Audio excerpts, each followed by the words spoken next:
രാവണന്റെ 10 തലകൾ അവന്റെ വിപുലമായ അറിവിനെയും 4 വേദങ്ങളിലും 6 ശാസ്ത്രങ്ങളിലുമുള്ള പാണ്ഡിത്യത്തെയും അവന്റെ പതനത്തിലേക്ക് നയിച്ച 10 ദുർഗുണങ്ങളെയും പ്രതീകപ്പെടുത്തുന്നു. ഓരോ തലയും കാമം, കോപം, അഹങ്കാരം, അത്യാഗ്രഹം തുടങ്ങിയ ഗുണങ്ങളെ പ്രതിനിധീകരിക്കുന്നു. ഹിന്ദു പുരാണങ്ങളിൽ, പ്രത്യേകിച്ച് ദസറ ആഘോഷങ്ങളിൽ, ബുദ്ധിശക്തിയുടെയും ധാർമ്മിക പരാജയത്തിന്റെയും ദ്വിന്ദത്തെ ഇത് ചിത്രീകരിക്കുന്നു. രാവണൻ വിശ്രവണന്റെയും കൈകേശിയുടെയും മൂത്ത മകനായിരുന്നു. വിശ്രവണൻ ഒരു ബ്രാഹ്മണ മുനിയായിരുന്നു. കൈകേശി ഒരു രാക്ഷസ രാജകുമാരിയുമായിരുന്നു. അവരുടെ സംഗമത്തിന്റെ ഫലമായി രാവണൻ, കുംഭകർണൻ, വിഭീഷണൻ, ശൂർപണഖ എന്നിവർ ജനിച്ചു. വിവിധ ഗ്രന്ഥങ്ങളിലും ചിത്രീകരണങ്ങളിലും രാവണനെക്കുറിച്ചുള്ള ചിത്രീകരണം കാരണം 10 തലകളുമായിട്ടാണ് രാവണൻ ജനിച്ചതെന്ന് പലരും അനുമാനിക്കുന്നു. എന്നാൽ വാസ്തവത്തിൽ മറ്റു മനുഷ്യരെ പോലെ ഒരു തല മാത്രമേ അദ്ദേഹത്തിനും ഉണ്ടായിരുന്നുള്ളൂ. അദ്ദേഹത്തിന് 10 തലകൾ എങ്ങനെ ഉണ്ടായി എന്നതിനെക്കുറിച്ച് വ്യത്യസ്ത വിവരണങ്ങളുണ്ട്. കഥയുടെ ഒരു ജനപ്രിയ പതിപ്പ് ഇപ്രകാരമാണ്: ബ്രഹ്മാവിൽ നിന്നാണ് രാവണന് 10 തലകളുടെ വരം ലഭിച്ചത്. ഹിന്ദു പുരാണം അനുസരിച്ച് ബ്രഹ്മാവിനെ പ്രതീകപ്പെടുത്തുന്നതിനായി അദ്ദേഹം കഠിനമായ തപസ് ചെയ്തു. അതിനിടയിൽ അദ്ദേഹം 10 തവണ സ്വയം ശിരച്ഛേദം ചെയ്തു. ഓരോ തവണയും പുതിയ തല വീണ്ടും വീണ്ടും വളർന്നു. അദ്ദേഹത്തിന്റെ സമർപ്പണത്തിൽ ആകൃഷ്ടനായ ബ്രഹ്മാവ് അദ്ദേഹത്തിന്റെ വിപുലമായ അറിവിനെയും ശക്തിയെയും പ്രതീകപ്പെടുത്തുന്ന 10 തലകളുടെ വരം അദ്ദേഹത്തിന് നൽകി. എന്നാൽ ഇതാ ഒരു കാര്യം: രാവണന്റെ ഓരോ തലയ്ക്കും ഒന്നിലധികം വ്യാഖ്യാനങ്ങളുണ്ട്.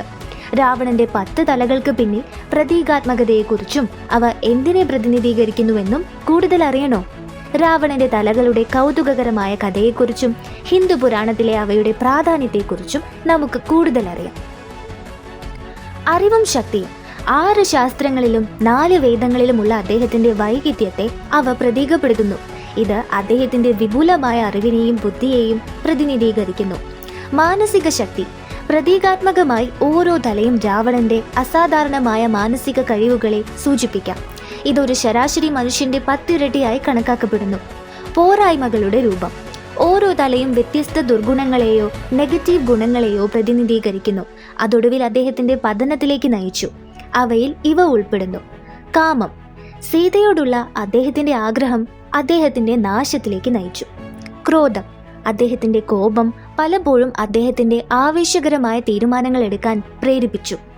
മോഹം: സ്വത്തുക്കളോടുള്ള അദ്ദേഹത്തിന്റെ ആസക്തി അദ്ദേഹത്തിന്റെ വിന്യായത്തെ മങ്ങിച്ചു. ലോഭം: കൂടുതൽ പ്രാധാന്യമുള്ള ഒരു നിരന്തരമായ ആഗ്രഹം അദ്ദേഹത്തിന്റെ വിനാശകരമായ പ്രവർത്തനങ്ങൾക്ക് കാരണമായി. മതം: സ്വയം പ്രാധാന്യത്തിന്റെ ഒരു ഊതിപ്പെരുപ്പിച്ച ബോധം അദ്ദേഹത്തിന്റെ തെറ്റുകൾക്ക് മുന്നിൽ അദ്ദേഹത്തെ അന്ധനാക്കി. അഹങ്കാരം: പരാജയമോ തെറ്റോ സ്വീകരിക്കുന്നതിൽ നിന്ന് അദ്ദേഹത്തിന്റെ അഹംഭാവം അദ്ദേഹത്തെ തടഞ്ഞു. മാത്സര്യം: മറ്റുള്ളവരുടെ വിജയങ്ങളിൽ അദ്ദേഹം അസൂയപ്പെടുകയും ശരിയായി തൻ്റേതല്ലാത്തത് സ്വന്തമാക്കാൻ ശ്രമിക്കുകയും ചെയ്തു. ഘൃണ: മറ്റുള്ളവരോടുള്ള വെറുപ്പ് അവന്റെ പല നിഷേധാത്മക പ്രവൃത്തികൾക്കും കാരണമായി. ഭയം: തന്നെ ഹീനമായ പ്രവൃത്തികളിലേക്ക് നയിച്ചത് നഷ്ടപ്പെടുമോ എന്ന ഭയമായിരുന്നു. ബുദ്ധി: ബുദ്ധിമാനായിരുന്നിട്ടും അവൻ തന്റെ അറിവ് തിന്മയ്ക്കായി ദുരുപയോഗം ചെയ്തു. 4 വേദങ്ങളെക്കുറിച്ചും, അതായത് ഋഗ്വേദം, സാമവേദം, യജുർവേദം, അഥർവവേദം, 6 ശാസ്ത്രങ്ങളെക്കുറിച്ചും, അതായത് ന്യായം, വൈശേഷിക, സാഖ്യം, യോഗ, മീമാംസം, വേദാന്തം എന്നിവയിലെല്ലാം അഗാധമായ അറിവുണ്ടായിരുന്ന ഒരു മഹാപണ്ഡിതനായിരുന്നു രാവണൻ. 10 തലകളോ 20 കൈകളോ ഇല്ലാതെയാണ് അദ്ദേഹം ജനിച്ചത്. പക്ഷെ അദ്ദേഹത്തിന്റെ തീവ്രമായ തപസ്സിന്റെയും ഭക്തിയുടെയും ഫലമായി ദേവന്മാർ അവ അദ്ദേഹത്തിന് നൽകി. എന്നിരുന്നാലും അദ്ദേഹത്തിന്റെ അഹങ്കാരം, അസൂയ, അധികാരമോഹം എന്നിവ ഒടുവിൽ ശ്രീരാമന്റെ ഭാര്യയായ സീതയെ തട്ടിക്കൊണ്ടുപോയപ്പോൾ അദ്ദേഹത്തിന്റെ പതനത്തിലേക്കും നയിച്ചു. അപാരമായ അറിവും ശക്തിയും ഉണ്ടായിരുന്നിട്ടും രാവണന്റെ വിനയത്തിന്റെയും കരുണയുടെയും അഭാവം അദ്ദേഹത്തിന്റെ മാരകമായ പോരായ്മയാണെന്ന് തെളിഞ്ഞു. 10 ദിശകളിലുള്ള അദ്ദേഹത്തിന്റെ കഴിവിനെയും ഒന്നിലധികം മാനങ്ങളിൽ ചിന്തിക്കാനുള്ള കഴിവിനെയും അദ്ദേഹത്തിന്റെ 10 തലകൾ സൂചിപ്പിക്കുന്നു. അതേസമയം അദ്ദേഹത്തിന്റെ 20 കൈകൾ ഒരേ സമയം വിവിധ ജോലികൾ ചെയ്യാനുള്ള അദ്ദേഹത്തിന്റെ അപാരമായ ശക്തിയെയും കഴിവിനെയും പ്രതീകപ്പെടുത്തുന്നു.